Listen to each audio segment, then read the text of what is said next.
Contéstenme, alguien que me conteste.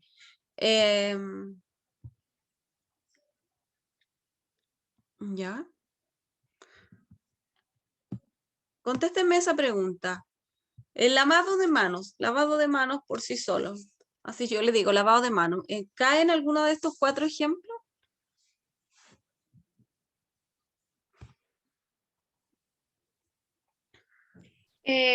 Profe, yo creo que sí, o sea, porque igual es una forma de limpieza. Ahí está la clave. Es limpieza. Esa es la palabra, limpieza. No es asepsia, no es desinfección, no es esterilización y no es antisepsia. ¿Ya? Es limpieza. Limpieza, no ninguno de los de los otros 4 conceptos. ¿Ya? Ah, Sí, ¿ves?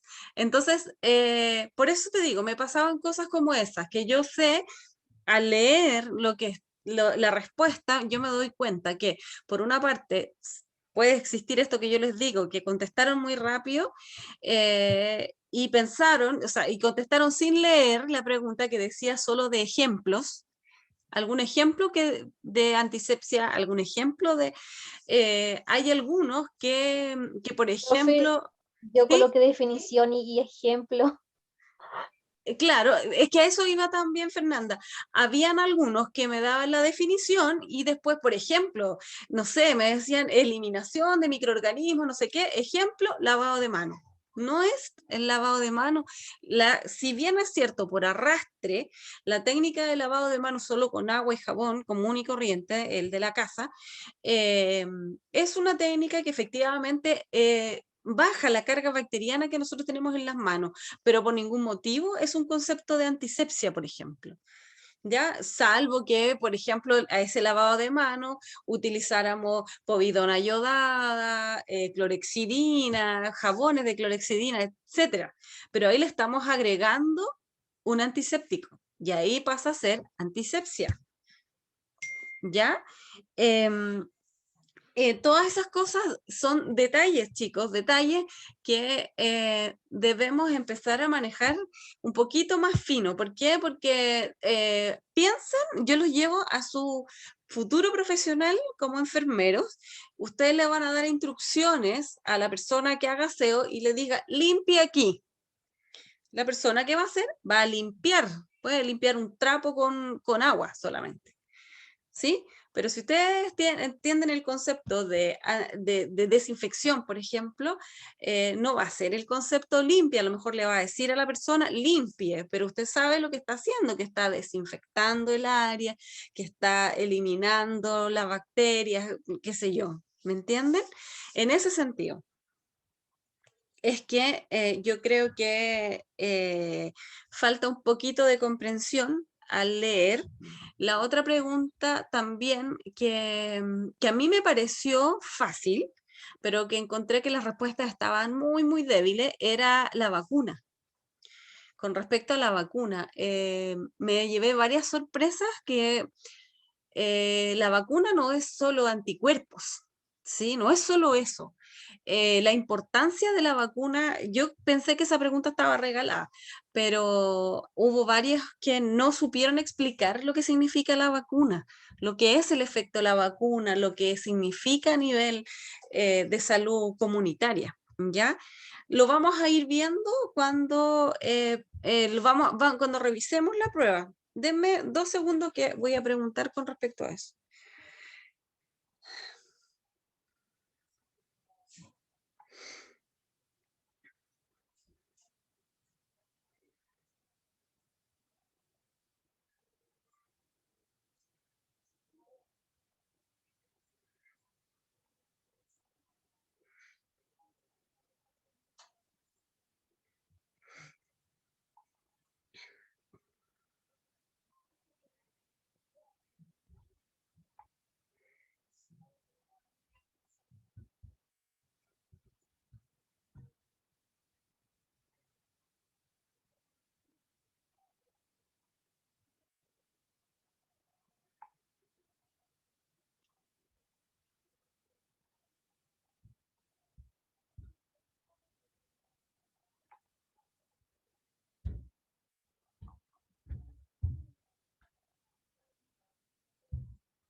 ¿Ya? No sé si tienen algún otro comentario, Michelle. Sí, profe, le quería preguntar si vamos a poder ver en lo que nos equivocamos, también Sí, como por supuesto. retroalimentación. Por supuesto que sí. Para eso vamos a tener dos instancias. La primera instancia va a ser grupal, vamos a estar todos juntos. Y en esa instancia vamos a revisar pregunta por pregunta, ¿ya? Luego, si hay alguna duda en particular, yo les voy a dar un horario para que revisemos esa prueba de manera personal, ¿ya? Ese horario va a ser fijo e inamovible, es decir, yo les voy a decir, no sé, entre tanto y tanto van a ser como 5 minutos, no más, por cada uno de ellos, de cada estudiante, siempre y cuando vengan con fundamentos y todo eso, porque subir puntaje es conmigo es muy difícil, en el sentido de que tienen que traer buen fundamento para poder subir el puntaje. ¿Ya? Y ese horario, que va a ser más bien fijo, lo voy a fijar con las dos delegadas de las dos secciones para ver más o menos un horario en que le acomode a la sección 1 y un horario en el que le acomode a la sección 2. ¿Ya? Sí, es que igual por mi parte yo iba muy segura dando la prueba y después en el puntaje vi que igual me había equivocado en varios. Entonces quería saber en qué había equivocado porque Sí, significa que mis conocimientos no estuvieron correctos. sí. Mira, no creas, porque a veces uno se equivoca solo por no leer bien. Eh, y también a veces uno se equivoca por detalles que efectivamente te faltó estudio, qué sé yo. Es importante que revisemos todos juntos la prueba para que, digamos, para que todos juntos tengamos una idea. Ya me acaban de informar que las personas que no rindieron la prueba tienen que rendir una prueba recuperativa al final, ¿ya? Es decir, casi como un preexamen o algo así, ¿ya? Para eso también hay unas fechas específicas para eso que nos tenemos que poner de acuerdo con los profesores para las fechas, ¿ya?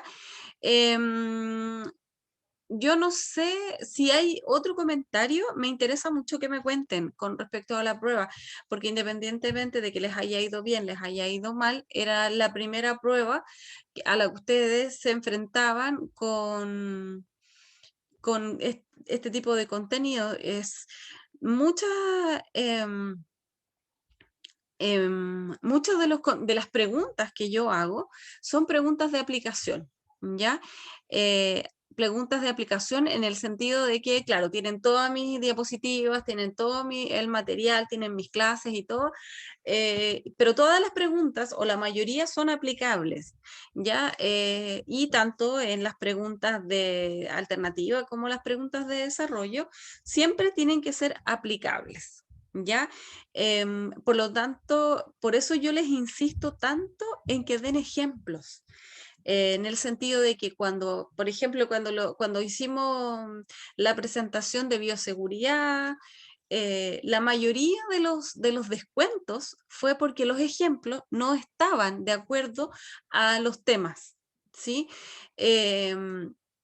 Y eso es súper importante, chiquillos, porque cuando uno tiene ejemplos de esa forma, uno puede entender mucho mejor estos contenidos que no son nada fáciles porque son muchos nombres, porque son muchas cosas. Estamos rodeados de bacterias, chiquillos, así que es difícil. Voy a leer el chat, que es lo que me dicen. La recuperativa es para todos los que no rindieron la prueba, ¿ya? Sí, así que eso. Los trabajos, mira, he tenido mala experiencia con los trabajos, muy mala experiencia, en el sentido de que yo hago trabajo, les pido trabajo y son pura copia y pega de todo. Entonces finalmente les va pésimo, porque yo les pido una cosa y efectivamente pasa esto que es copiar y pegar. ¿Ya? Erika. Sí, profe, tenía dos preguntas. La primera era si, con respecto a lo de la recuperativa, Entonces la nota mínima no se pone hasta que pasa esa fecha para dar la prueba. Sí, lo que pasa es que después, claro, después nosotros, o sea, la recuperativa entiendo yo que va a ser una prueba que va a, a llenar, por así decirlo, la nota que falta, ¿ya? Que en este caso sería la primera prueba. ¿Cómo es el concepto de recuperativa? Lo tenemos que ordenar porque por lo general es una prueba muy similar al examen. En algunas ocasiones hemos hecho eso y en otras ocasiones hemos hecho una prueba recuperativa relacionada con la unidad que faltó de hacer la prueba, ¿sí? Profe, ¿y eso solamente se aplica con una vez o se aplica todas las veces que Sí, sea no, necesario? es una sola recuperativa. Ah, ya. O sea que, por ejemplo, si yo hubiese faltado la primera prueba y después faltó la segunda, en la segunda ya tengo la nota mínima. Sí, Ah, exacto. ok. Ah, y profe, lo otro que le quería Salvo, preguntar, salvo que hayan, no sé, pues que hayan tenido coronavirus, estén hospitalizados, qué sé yo, ah, que sí, no pues sí, sí. pudieran, claro, claro. Pero si estás bien de salud, si no tienes ningún problema para contestar la prueba, no hay otra justificación. La verdad es que con los tiempos que nosotros les damos de tiempo, me refiero a el tiempo que está el cuestionario abierto, es suficiente como para que tengan movilidad y puedan encontrar, cambiarse de lugar, por ejemplo, y tener un lugar donde tengan mayor conectividad, ¿ya? Y justamente evitar ese tipo de conflictos, ¿sí? Sí, sí, profe. Y lo Ujú. otro que le quería preguntar es que la nota de mi grupo de las presentaciones de microbiología Me faltan todavía no las algunas. sé. Sí, me faltan algunas y me di cuenta que yo pensé que se las había mandado con las notas de la prueba y no, me di cuenta que no. Entonces yo estaba convencida de eso, pero no. Las voy a subir luego. Me falta todavía corregir las chiquillas que hablaron de las cocáceas la semana pasada. Ese justo es el grupo que me falta. ¿Ya? Los dos grupos que hablaron de cocácea, eso es lo que me falta evaluar. Daniela. Profesora, quería consultar si puede corregir la prueba así para entender las preguntas, porque en realidad creo que hay muchas preguntas que no entendí, por eso Ya. como Sí, que uno se eso, equivoca. sí, eso estaba hablando recién, que vamos a tener dos horarios, uno que va a estar con todo el grupo, con todo el curso, y ahí vamos a corregir la prueba, vamos a revisar, por así decirlo, les voy a ir diciendo cuáles eran las alternativas correctas, sin profundizar mucho, tal vez con algún que otro comentario, pero sin profundizar tanto en la cosa personal. Y voy a dar otro horario donde va a existir la posibilidad de cada uno de ustedes venga a hablar directamente conmigo.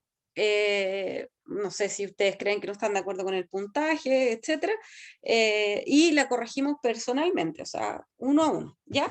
Y ese horario me voy a poner de acuerdo con las dos delegadas para tener un horario para la sección 1 y un horario para la sección 2. Y ahí ustedes se inscriben, yo les doy los horarios y yo los voy esperando y con una diferencia de 5 o 10 minutos de las personas que quieran revisar su prueba. ¿Ya? Pero ojo, que ahí esa prueba no va a ser para subir puntaje, va a ser para que si es que ustedes traen algún fundamento, que yo les pudiera subir el puntaje, ¿ok? Constanza, Hola, profe, sí, hola. consulta, es que no recuerdo si es que lo dijo en las primeras clases o no. ¿Su ramo es eximible o se van a examen todos? Mira, lo que pasa es que como nuestro ramo es mitad y mitad con el ramo de la profe Carla, entre los dos se ve si es que, porque es un solo ramo finalmente. Son dos áreas, pero es un solo ramo. Entonces, las dos notas, ambas, hacen la nota final del ramo. Y ahí se sabe si se eximen o no. Ah, ya, profe, ¿Ya? gracias. Sí, no hay problema. ¿Algún otro comentario, chicos? ¿Alguien más que me quiera comentar algo? Ya les dije el horario de de revisión de prueba de manera personal lo voy a ver con los chiquillos con las chiquillas que son las delegadas para dar un horario para la sección 1 y sección 2. Y la revisión general de esta prueba podríamos hacerla el próximo jueves, ¿les parece? Sí, profe, estaría bien. El próximo jueves podemos revisarla para que tengan más o menos un tiempo para, digamos, ver si es que tienen algo más que agregar respecto a su puntaje, ¿ya? Con respecto a las exhibiciones y notas de exhibición, tienen que verlo en sus programas, ¿ya? En los programas ahí salen.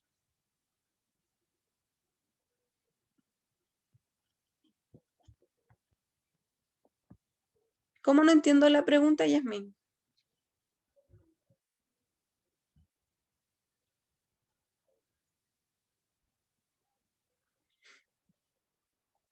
Ya.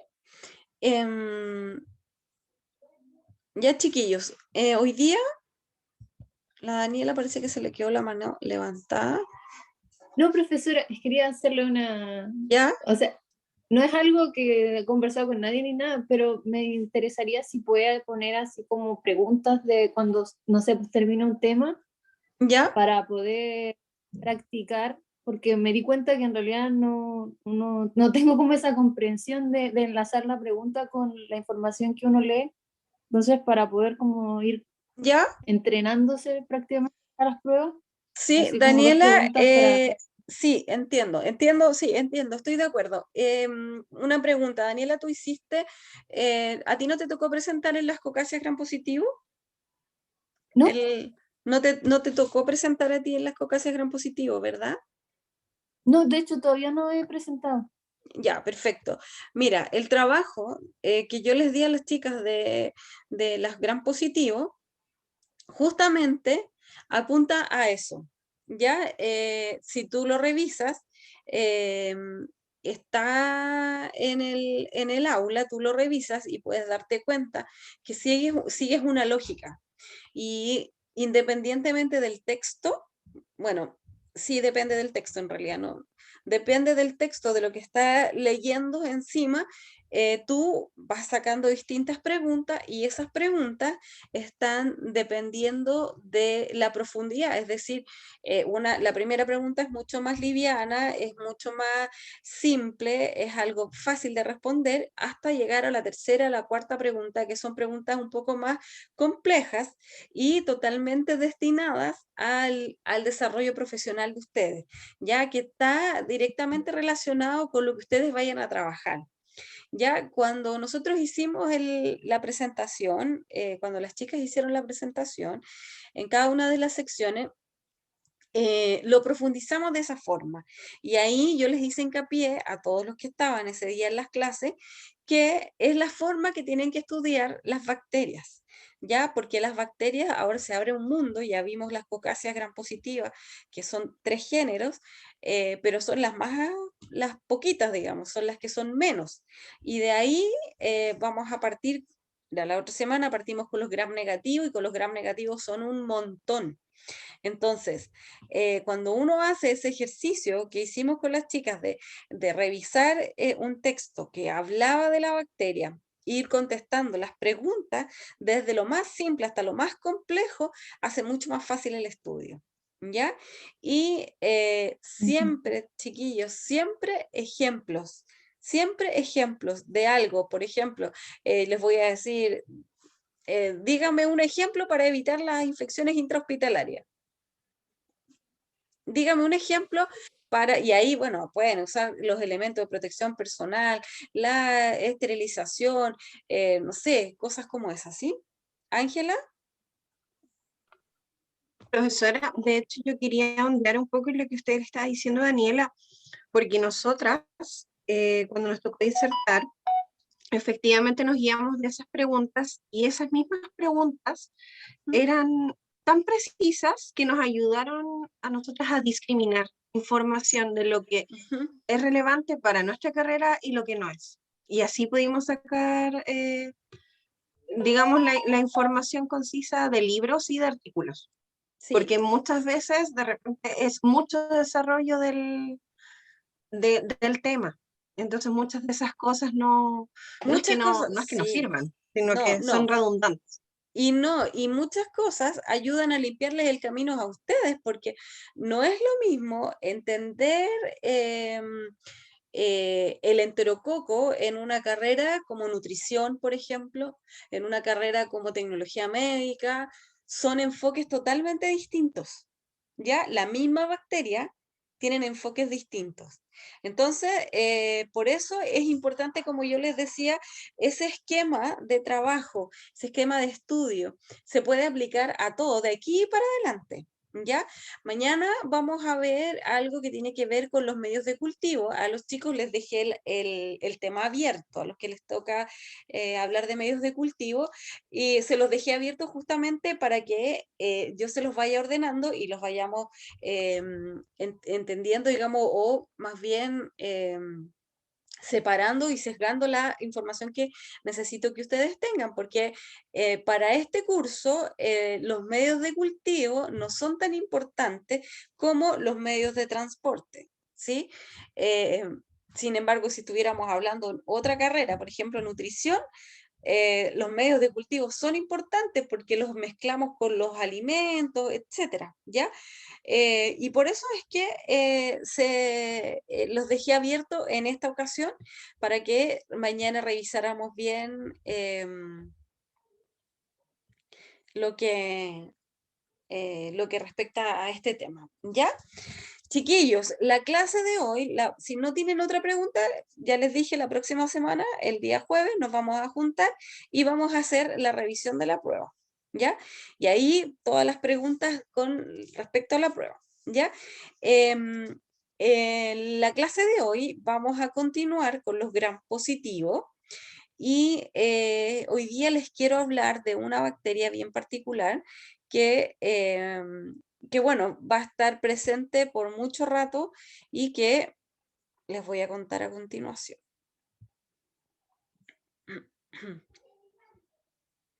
Vamos a hablar de los bacilos gram positivos. ¿Ya? Los bacilos gram positivos en general son 3 géneros que nosotros son de importancia para el hombre. ¿Ya? Pero de esos 3 géneros, hay uno que tiene una tremenda importancia a nivel epidemiológico y a nivel en nuestro país. El segundo, que también tiene importancia epidemiológica porque genera brotes, también lo vamos a ver solamente relacionando la infección más importante que produce. Y el tercero no lo vamos a ver, ¿ya? Y lo vamos a mencionar como parte de la microbiota porque no es un agente que genere una patología importante. El primero es listeria. Y aquí comienzo con una noticia local, porque si ustedes se dan cuenta que se detecta listeria en 3 productos de la marca Yanquiwe. Cuéntenme esta noticia, no sé si es 2017, 2018, más o menos por ahí. Cuéntenme si habían escuchado una noticia relacionada con esto.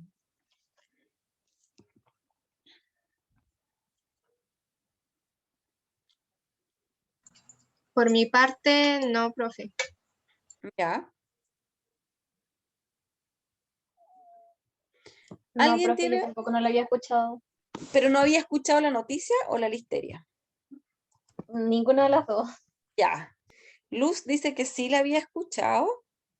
¿Escuchaste la noticia, Luz, o escuchaste la listeria? ¿La noticia o la listeria? Ya, la noticia. Muy bien. Y cuéntame, tú que escuchaste la noticia, ¿cuál fue tu sensación? Así como, oh, no tengo que comer esto, o van a tener que cerrar la fábrica. ¿Cuál fue tu reacción? Cuéntame así a grandes rasgos en el chat.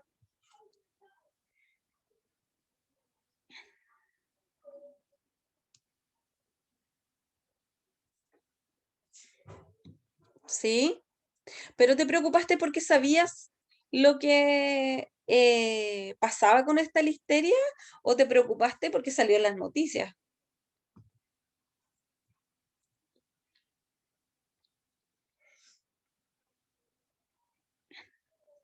Sí, muy bien. Eso es el común denominador de este tipo de enfermedades.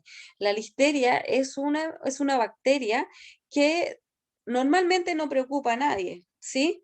Pero cuando salen las noticias, todos se preocupan. Em, ¿Ves? Claro. Y además asociado a lo que cuenta su compañera aquí en el chat, que ella trabajaba en un restaurante, que trabajaba con estos productos. ¿Y qué te dijeron? ¿Qué importancia tenía que tuvieran estos productos en el restaurante?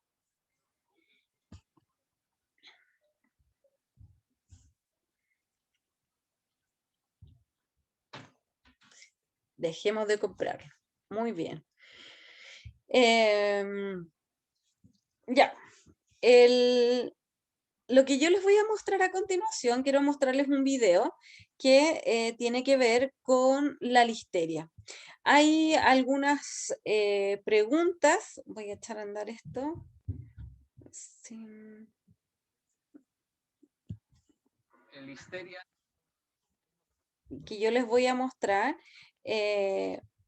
porque listeria tiene una connotación mundial, ¿ya?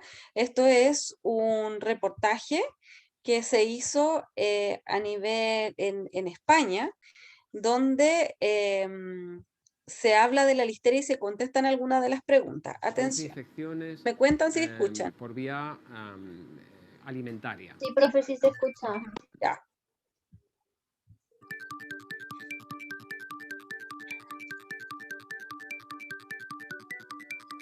Uno no se contagia de otra persona, sino porque ha comido un alimento contaminado. Entonces, estos alimentos pueden ser procesados. En esos casos uno no puede evitarlo, como ha pasado con el caso de la carne mechada. Uno tiene que confiar en que los mecanismos de seguridad funcionen. Para tranquilizar al público debemos decir que Europa Occidental y los países de la Unión Europea en concreto, pues es una de las áreas del mundo más seguras en ese sentido. Los controles de seguridad alimentaria son súper estrictos. Si uno ha consumido esa carne y no tiene síntomas o no tiene clínica, primero tiene que tranquilizarse. Es bueno que lo comunique a las autoridades, entre otras cosas, para que esa carne, si todavía la tiene en casa, se inmovilice y para que haya un rastreo de por dónde ha ido esa carne contaminada. Si uno no es inmunodeprimido, no es un niño muy pequeño, no es un anciano, no está embarazada, listeria no va a suponer un grave problema. Puede producir una infección gastrointestinal, pero en general no va a suponer un grave problema. El espectro de enfermedad es muy variado. Puede ser desde un cuadro asintomático, que puede ser asintomático, puede ser un cuadro como una gripe, con dolores articulares, dolores musculares, una especie de síndrome gastrointestinal, como cuando uno se infecta con salmonela, pues con una diarrea, con malestar general, y luego ya hay episodios más graves, episodios que en población que está inmunodeprimida, pues puede llegar a meningitis, a sepsis, infecciones generalizadas, infecciones del sistema nervioso central, encefalitis, cuadros más graves. Lo más habitual es a través del hemocultivo. Lo que nosotros los microbiólogos hacemos es cultivar la sangre de los pacientes sospechosos. Los ponemos sacamos un poco de sangre, los ponemos en un incubador y si hay listeria crecerá y lo identificamos. Pero ahora hay técnicas también de biología molecular que cuando tenemos un paciente, por ejemplo, con una meningitis, se hace una punción lumbar, se saca un poquito de líquido cefalorraquídeo y de ahí hacemos esas técnicas de biología molecular que en cuestión de 1 hora y media nos puede dar un diagnóstico. Bueno, pues se trata con antibióticos habituales. Afortunadamente, listeria no es todavía demasiado resistente y se trata con amoxicilina o con ampicilina, ¿no? Con o sin acompañado de otro antibiótico, pero en general son tratamientos que no son demasiado complicados. Bueno, hay que aclarar que para la propia embarazada, listeria no reviste mayor problema que en el resto de la población. Generalmente las embarazadas cuando se contagian o cuando se infectan por listeria suelen tener un cuadro que puede ser asintomático o incluso pues una pequeña gripe, ¿vale? El problema es que listeria atraviesa la barrera placentaria, la placenta. Entonces puede infectar al feto en formación, ahí ya sí que puede tener consecuencias graves, ¿no? Más de la mitad de estos casos acaban en muerte fetal si no tienen un tratamiento. Partos prematuros, muerte fetal, abortos o problemas en los niños que han nacido, ¿no? Con infecciones generalizadas, meningitis, etc. Es importante por las dimensiones, pero bueno, yo creo que lo importante es que se ha detectado el foco y que ya se han puesto las medidas para que los pacientes o la gente que pueda tener sospecha acuda al médico y que inicie un tratamiento antibiótico cuanto antes, ¿no?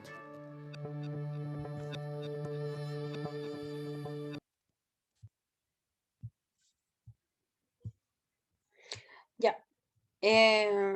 Creo que el video es bastante explicativo, dice varias cosas de las que, pucha, recién acabo de ver que necesitaban que le suba el volumen.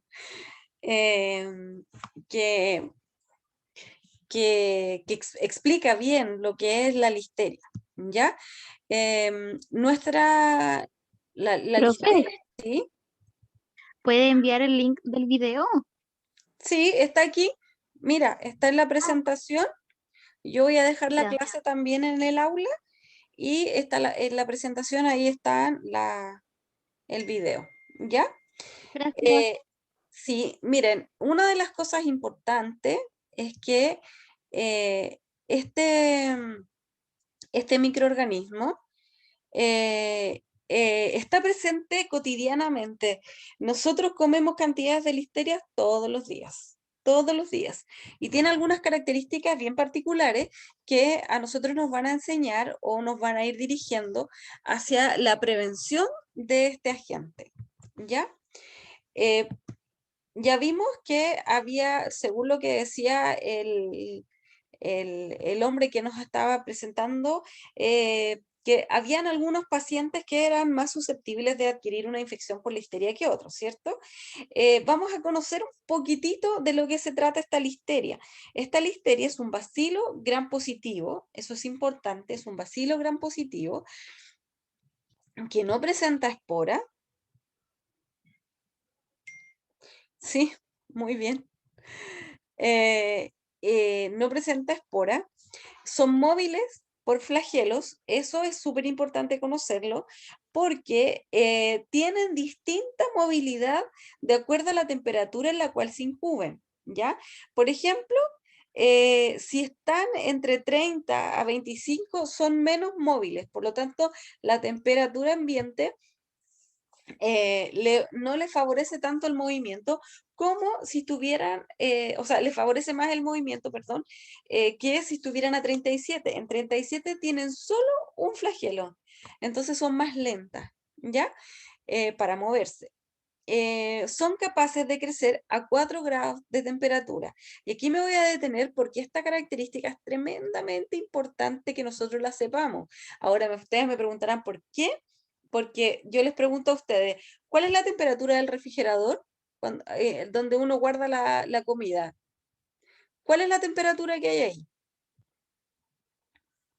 Profe, entre 1 y 0, por ahí debe estar. ¿Ya están de acuerdo?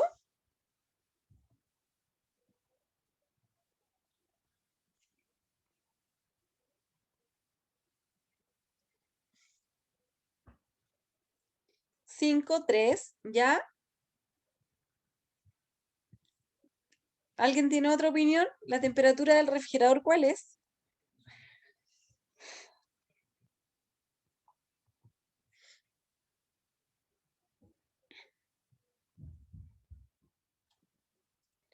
Chiquillos, esta pregunta que yo les hago, mira, esta pregunta que yo les hago parece muy doméstica, ¿cierto? Pero nosotros vamos a utilizar refrigeradores no solo en la casa, vamos a utilizar refrigerador también para guardar medicamentos, para guardar las vacunas, ¿ya?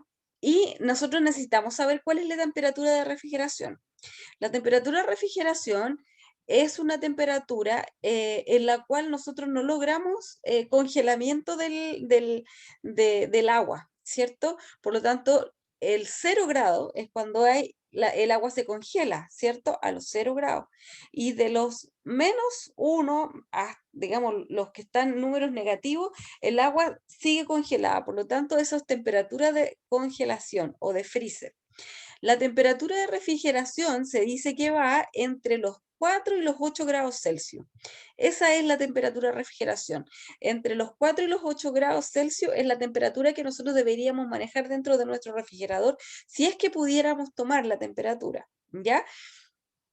¿Y qué pasa con esta listeria? Esta listeria a los 4 grados Celsius es capaz de crecer. Por lo tanto, si esta listeria en nuestro refrigerador, ya sea el refrigerador donde nosotros trabajamos, el de la casa, encuentra las condiciones propicias para crecer, es decir, tiene alimento, tiene no es un anaerobio estricto, puede vivir con la concentración de oxígeno que hay dentro del refrigerador, y más encima puede crecer a la temperatura del refrigerador, es un alto riesgo. Existe la probabilidad altísima de que en cada uno de sus refrigeradores existe una gran concentración de listeria. Algunos más, otros menos, pero sí, la listeria está en nuestro refrigerador, ¿ya?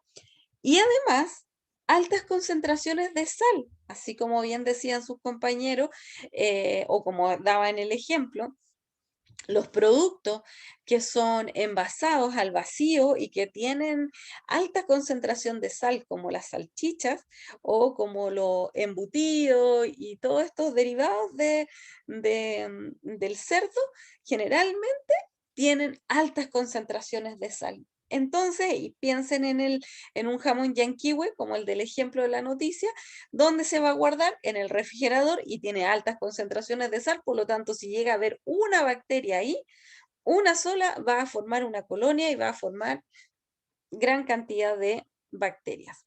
Otra cosa particular que tiene esta listeria es que no es parte del proceso de cuando se empiezan a deteriorar el alimento, ¿cierto? Hay algunas bacterias que están directamente relacionadas con el deterioro del alimento. En el caso de listeria, no. Listeria no deteriora el alimento, por lo tanto, uno al simple verlo no puede saber que ese alimento tiene listeria, ¿ya? Y otra cosa súper importante que produce listeria es el biofilm. ¿Recuerdan cuando hablábamos del biofilm hace un tiempo atrás? De que eran estas capas que son verdaderas capas de bacterias y células que van creciendo una sobre otra, protegiendo a las primeras bacterias que están adheridas a la superficie y que hace que se mantenga esta listeria en el ambiente. Es súper difícil sacar a la listeria de una superficie, ¿ya? Por lo tanto, en los casinos, en el piso, en los mesones de los casinos, de nuestra cocina, de nuestro refrigerador, vamos a tener siempre listeria, aunque hayamos desinfectado, aunque hayamos trabajado limpiando y utilizando algunos elementos para eliminar esta bacteria, ¿ya? La bacteria siempre va a estar.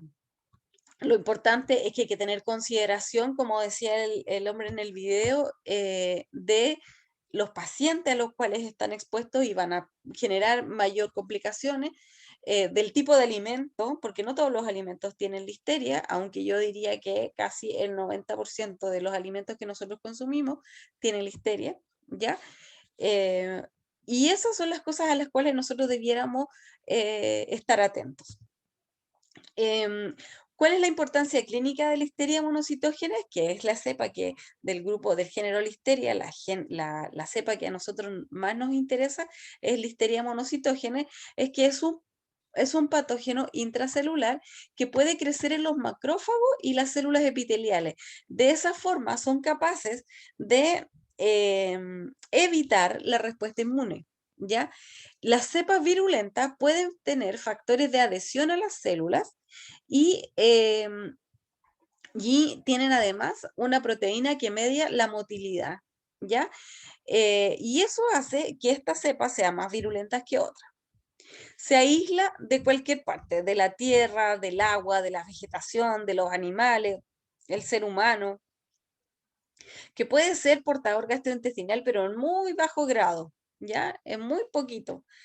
La enfermedad está asociada siempre a alimentos contaminados. ¿Y cuáles de ellos? Los que más se repiten es el queso no curado, la leche, la carne de pavo, la carne de vaca también, por supuesto, y algunos vegetales crudos. Uno de ellos, especialmente el repollo. Ya a veces pensamos que el repollo nos hizo mal y no era el repollo, sino que era la listeria que estaba en el repollo. Ya eso para como anecdótico, ¿ya? Puede tener diseminación transplacentaria y eso es una de las cosas más importantes porque a las mujeres embarazadas no es que le vaya a pasar algo a la mujer embarazada, sino más bien es al neonato, ¿ya? O al feto. A eso pueden tener consecuencias graves. Hay casos de listeria que son epidémicos y que ocurren a lo largo de todo el año y sobre todo o con mayor frecuencia en los meses más cálidos. Los ancianos, los jóvenes y las mujeres gestantes, así como los pacientes con defectos de la inmunidad, tienen el riesgo de padecer esta enfermedad, ¿ya? Ahí podemos hacer el sesgo de cuáles son los pacientes en los cuales la listeria tiene una mayor importancia. Entonces son los ancianos, los jóvenes, las mujeres gestantes. Pero dentro del grupo de los jóvenes debemos recordar que, tendrá mayor implicancia en aquellos jóvenes que tengan alteraciones en su estado inmune, ¿ya? Pero los jóvenes como ustedes, por ejemplo, que son sanos, inmunocompetentes, no tienen ninguna enfermedad de base, Ángela. No, profesor, es que quería saber por qué también los ancianos. Los ancianos porque son edades extremas. En las edades extremas, como los recién nacidos y los ancianos, la inmunidad cambia, ¿ya? Ah, Por eso es. Y también una cosa que no se les puede olvidar y que yo siempre les hago hincapié en esto porque nos olvidamos de aquellos jóvenes que están en la calle. Los jóvenes que comen, que están malnutridos y que que están en situación de calle y que comen desde la basura. Ahí la cantidad de listeria se podrán imaginar que también es alta. Y la listeria va a crecer también a temperatura ambiente o a 30 grados, va a crecer igual. Y estos jóvenes suelen tener meningitis producto de la listeria y ellos están, su mayor condición o que la condición que más les afecta es que están en situación de calle. Aquí podemos hablar un poco de la epidemiología, cuál es su reservorio. Podemos tener varios reservorios: el suelo, la vegetación en putrefacción, las aguas residuales, los alimentos, flora, bueno, no me gusta la palabra flora, ustedes saben, pero microbiota fecal en humanos, bovinos, caprinos, etc.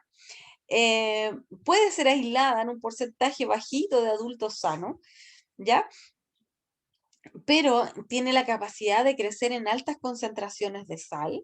También tiene una amplia variabilidad de temperatura de crecimiento y una de las causas más comunes donde se producen los brotes es las carnes procesadas, las salchichas, los quesos sin pasteurizar, los patés, etc. Y los menos comunes, la leche, aunque esté pasteurizada, cuando queda abierta en el refrigerador por mucho tiempo, también puede producir, también puede quedar ahí en la leche y también poder llegar a ser consumida. El pescado y el marisco, las frutas y las ensaladas.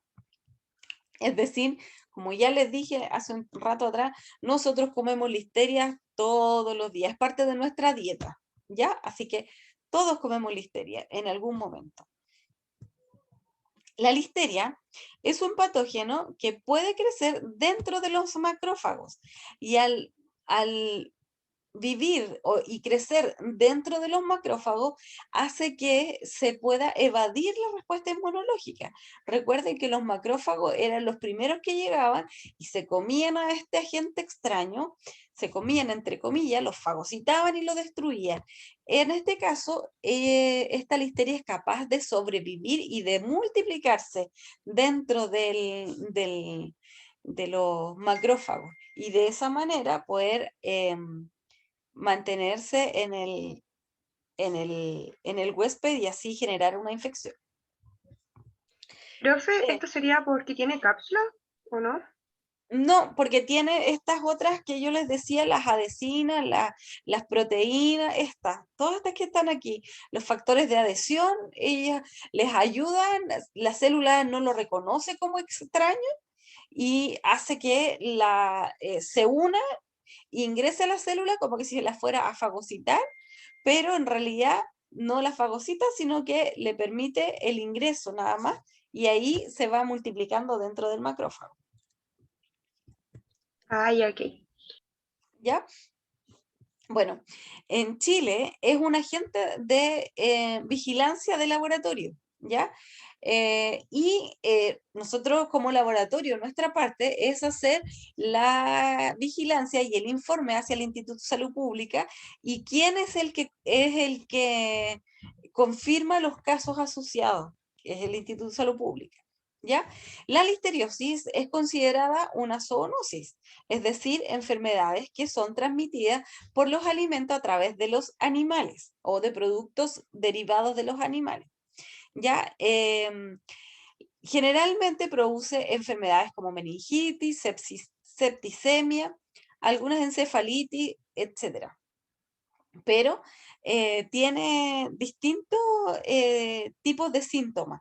Uno de ellos son los parecidos a la gripe, que incluye la fiebre, y cuadros gastrointestinales, como ya decía en el video, cuadros gastrointestinales en los cuales se puede observar, digamos, un cuadro muy similar, una diarrea muy similar a la de salmonela, pero que pasa a los pocos días y no hay fiebre.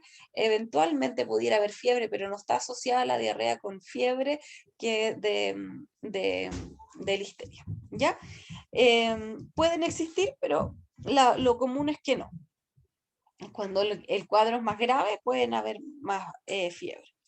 La morbilidad de la listeriosis es relativamente baja, ¿ya? O sea, poca gente se enferma, pero con respecto a la letalidad de la enfermedad puede ser muy alta y con valores cercanos al 30% en los recién nacidos.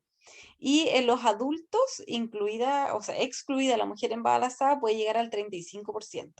¿Ya? Y varía desde el 11% en menores de 40 años hasta un 63% en mayores de 60. Si se dan cuenta, la mayor, digamos, letalidad está en aquellos mayores de 60 años. ¿Ya? Y eso está directamente relacionado con la inmunidad que va cambiando durante los años, ¿cierto? Bueno, nosotros aquí existe como un pequeño esquema de entender un poco cómo es esta listeria o cómo es esta infección, la verdad.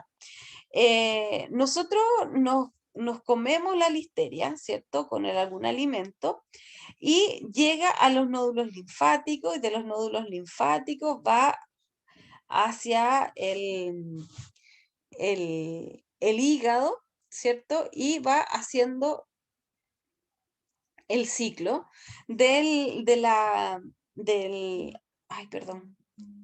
el ciclo de la circulación de la sangre, ¿cierto? Acuérdense que el hígado es uno de nuestros filtros, ¿cierto? Espérenme usted.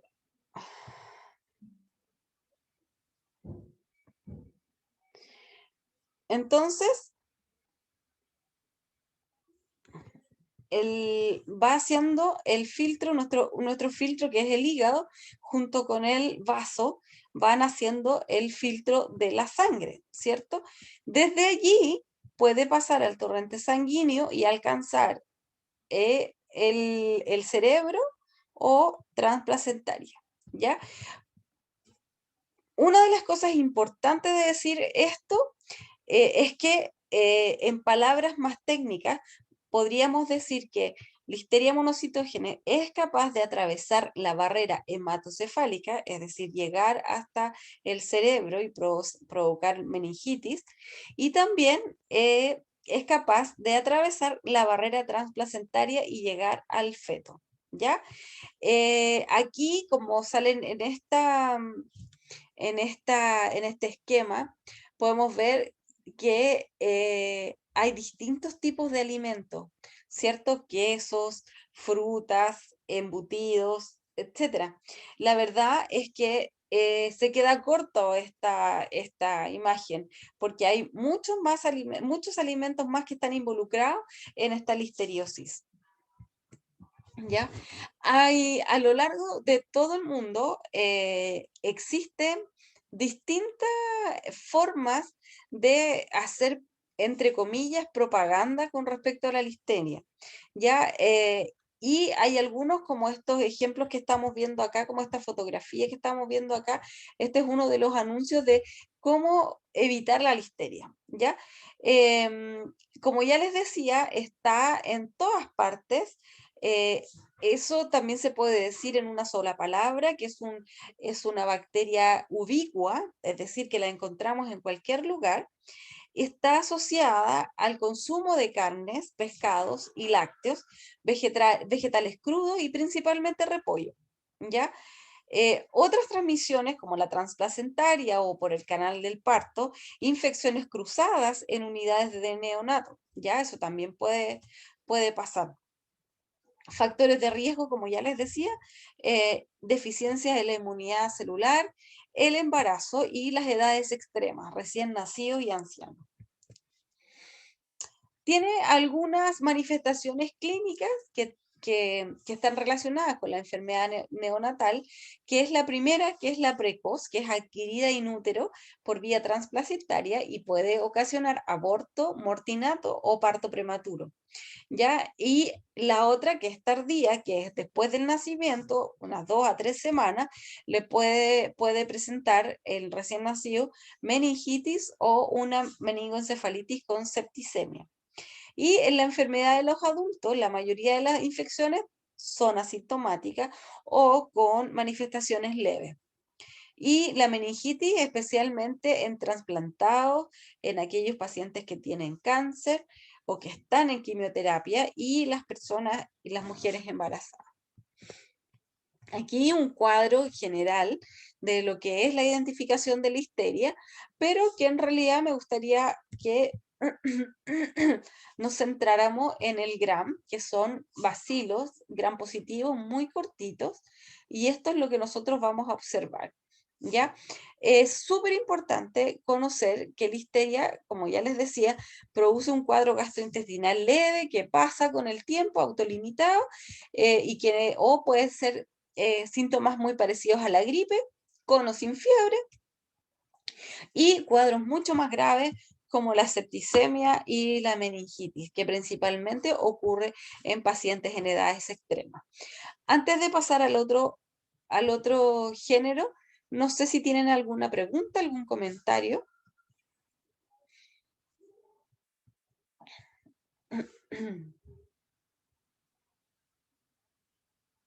Profe, que era ubicua. Que está en todas partes.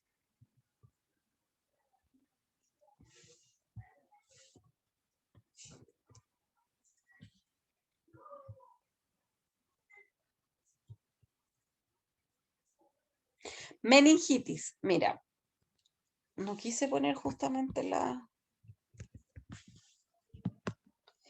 el cerebro está rodeado por una membrana. Esa membrana se llama meninge.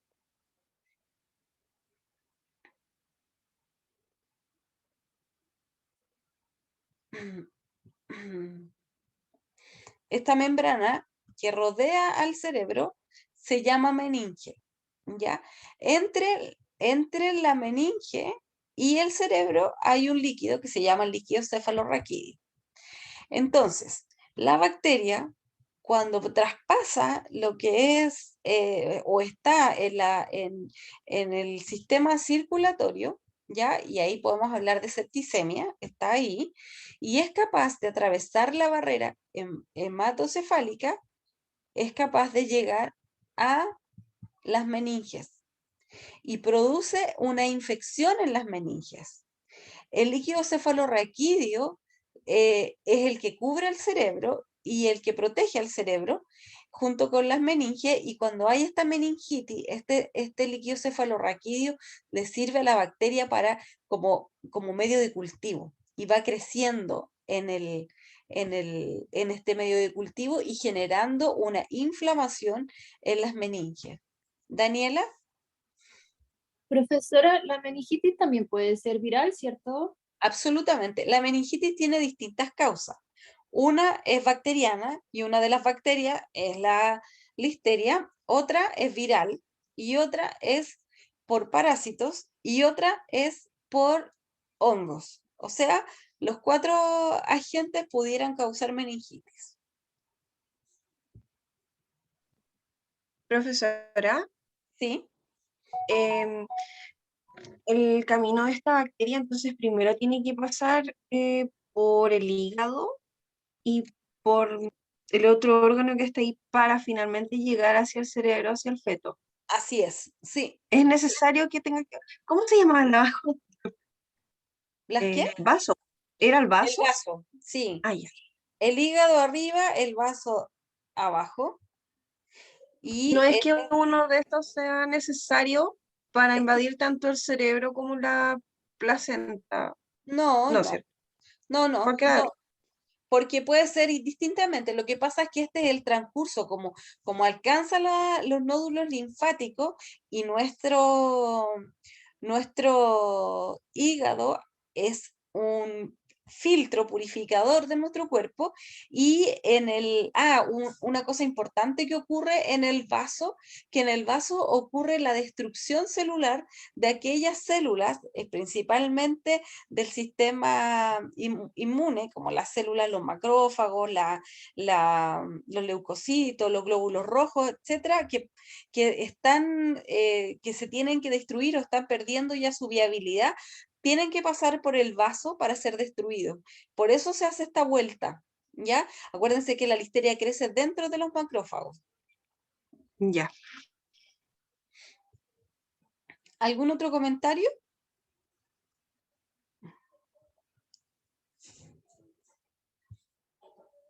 Ya.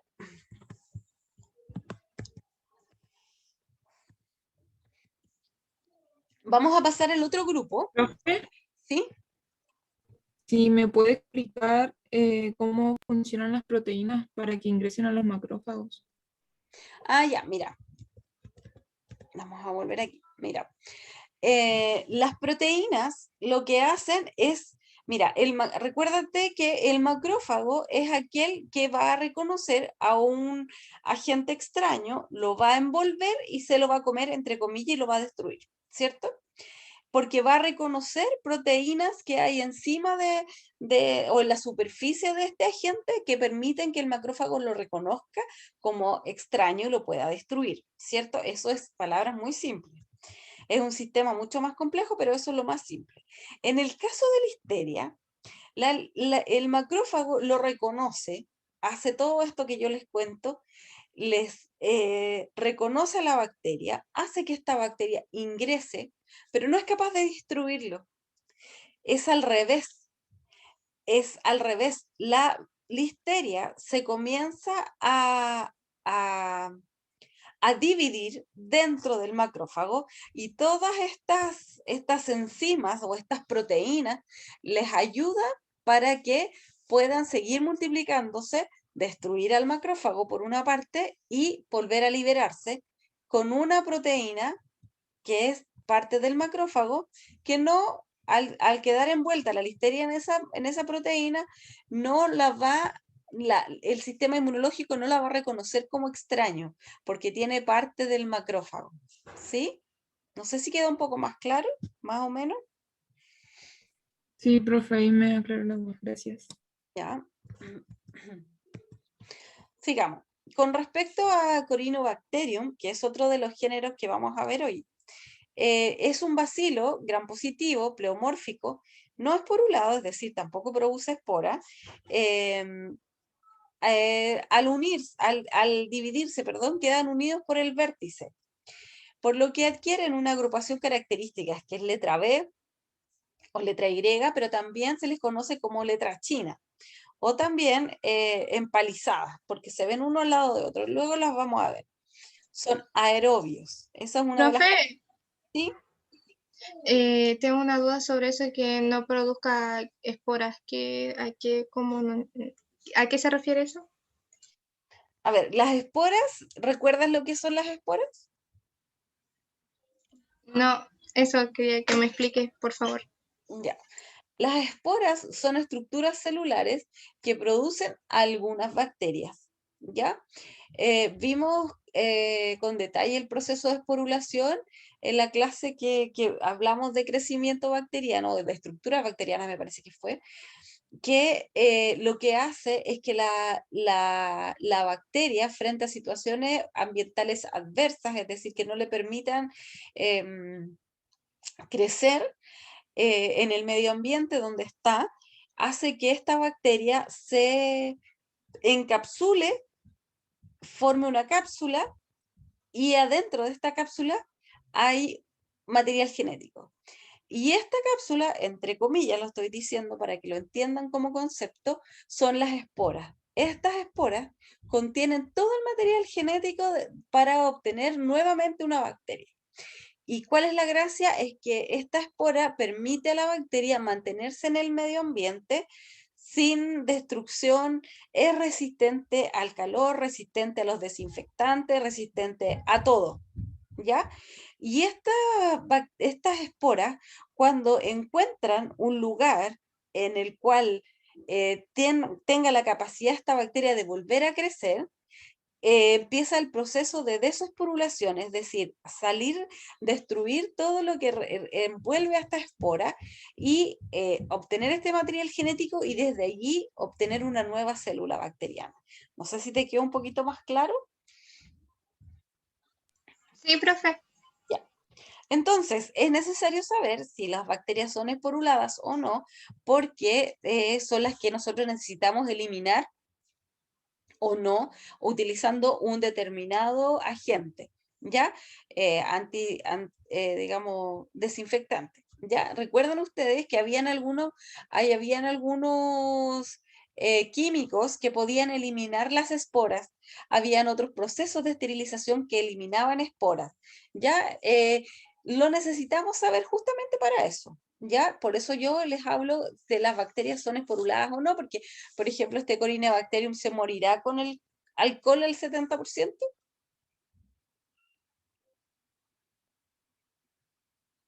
¿Se muere o no? ¿Qué creen? No, profe. ¿No? ¿Por qué no? No, espera, ¿puede repetir la pregunta? Ya. Acuérdense que las esporas les permiten resistencia al medio ambiente. Y el alcohol al 70%, ¿elimina esporas o no? Ah, no, profe. No. ¿Y este se muere con el alcohol al 70%? ¿Esta gente, el Corynebacterium? Sí. Sí, pues, se muere, que no son esporulados.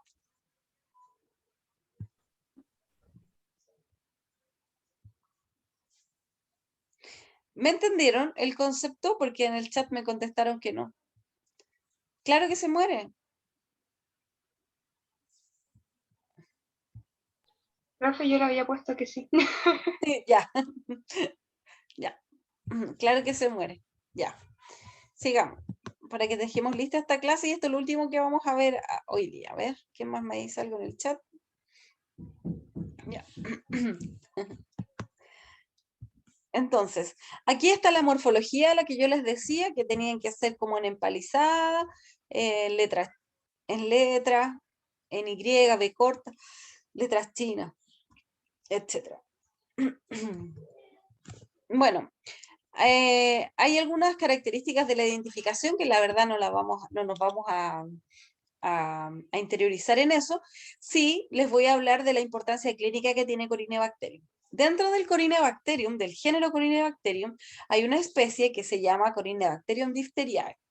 Ya es el principal patógeno de este género que causa infección en el hombre y se presenta en vías respiratorias, en heridas y sobre todo en la piel de personas que están infectadas o aquellas que portan a este Corynebacterium. Se propaga por gotas microscópicas de secreciones respiratorias o por contacto entre las personas. Si comienza en el aparato respiratorio, da señales de fiebre, faringitis, etc. También pueden pasar espontáneamente todas estas manifestaciones y hay un tratamiento, ¿ya? Son raras, solo en raras ocasiones, Corynebacterium jayceum puede ser agente causal de alguna bacteremia nosocomial o intrahospitalaria, ¿ya? Pero también tiene una connotación que solo en pacientes inmunocomprometidos, ¿ya? Una de las cosas importantes es de la difteria, es que, que Corynebacterium produce la difteria, y la difteria tiene esta característica que produce esta faringoamigdalitis con estas placas que se ven aquí, bien feas, bien molestas, que son los que dan todas las características de la difteria. ¿Quién me está hablando? ¿Ya? Y también tenemos estas lesiones de la piel que también son producto de Corynebacterium.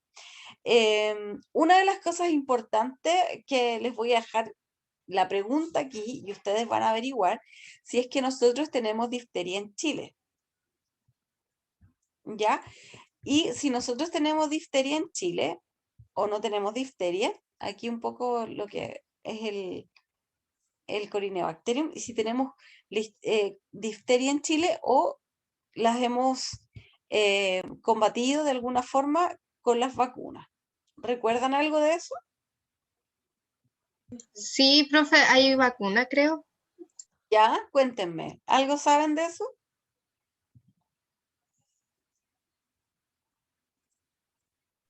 Se supone que la difteria es dentro de las enfermedades que fueron como erradicadas por las vacunas, ¿no, profesora? Sí, justamente. Nosotros hemos tenido casos de difteria muy poquitos, pero justamente la vacuna ha ayudado mucho a nuestro país en eso. Pero igual está Corynebacterium diphtheriae, no es que lo hayamos eliminado, se controlan solamente.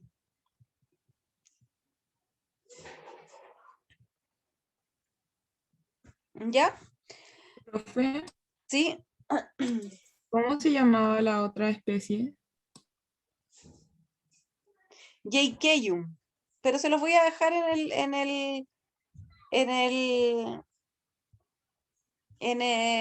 el aula.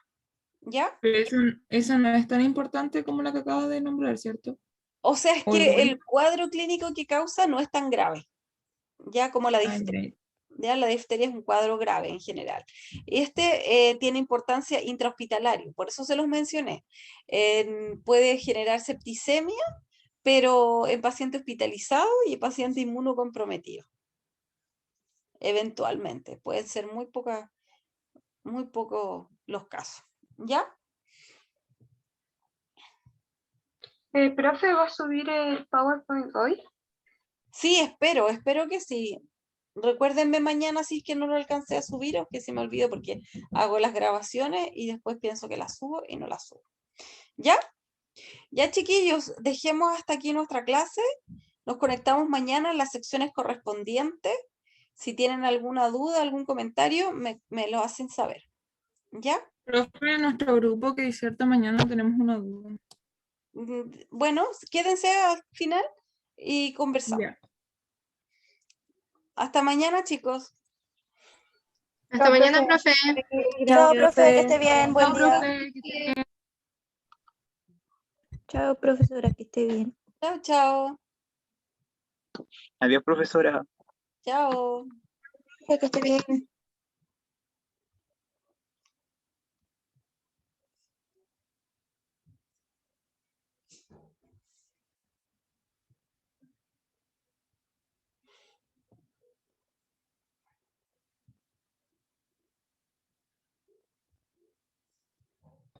Profe, Sí.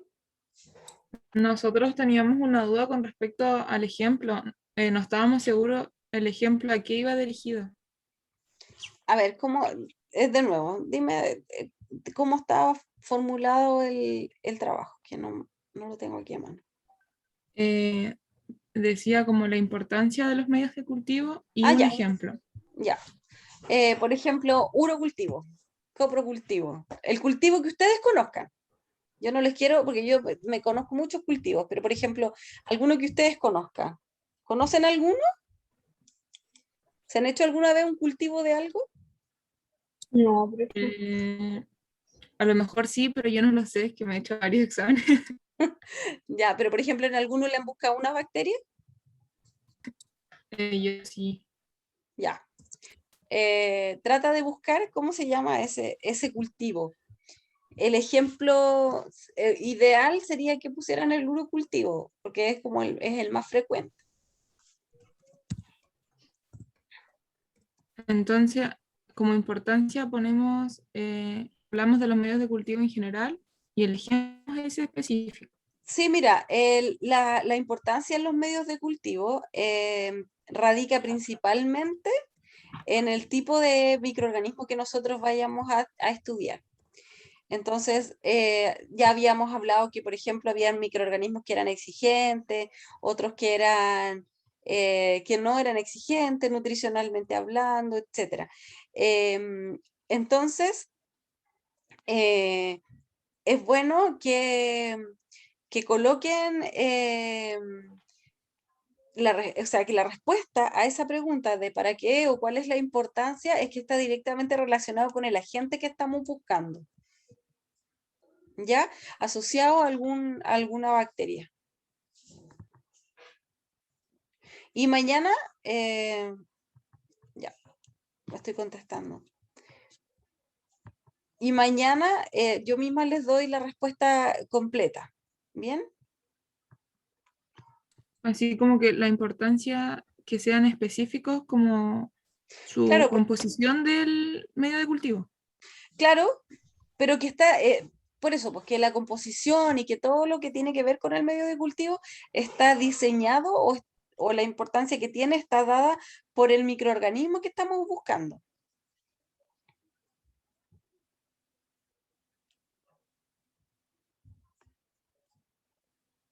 Ya, profe, eso sería. Ya, No sé si chiquillos. mis compañeras tienen otra duda, no creo. No.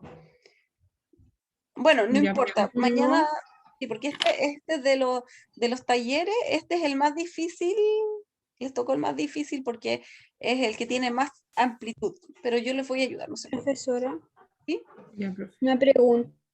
Nosotros en nuestras diapositivas hablamos solamente de las preguntas que usted nos dio. Sí, está bien. Ah, ya. Sí, está Ya, bien. profesora. Acuérdense Muchas de gracias. mandarlas luego antes de la clase de mañana. El PPT, ¿cierto? Sí. Ya. Ya, profe. Ya, Gracias. chicas, Chao, hablamos. Chao, profesora. chao. Gracias por la clase. Chao. Chao, profe. Chao.